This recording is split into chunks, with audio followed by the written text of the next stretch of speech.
আজকে ৭৩তম ছাত্র পরিষদের প্রতিষ্ঠা দিবস কংগ্রেসের বেশ কিছু নেতৃত্বকে এই মহাজ্যোতি সদনে দেখা গেলেও কিন্তু অধীর রঞ্জন চৌধুরীকে দেখা গেল না, সেটার পেছনে কি কারণ?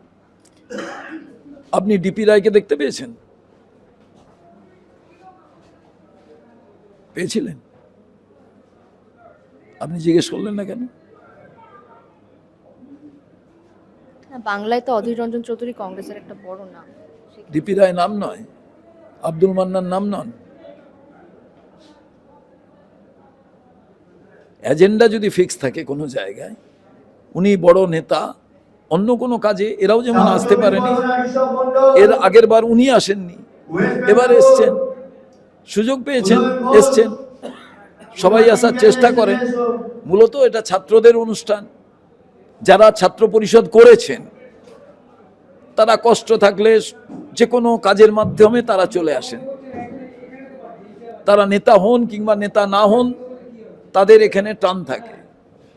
অনেকে ছাত্র পরিষদ করেননি, ডাইরেক্ট যুব কংগ্রেস করেছেন বা ডাইরেক্ট কংগ্রেস করেছেন।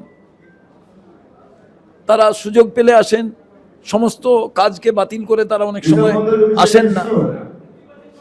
এই ছাত্র পরিষদটা কংগ্রেসের, যুব কংগ্রেসের, ছাত্র পরিষদের সবার কাছে খুব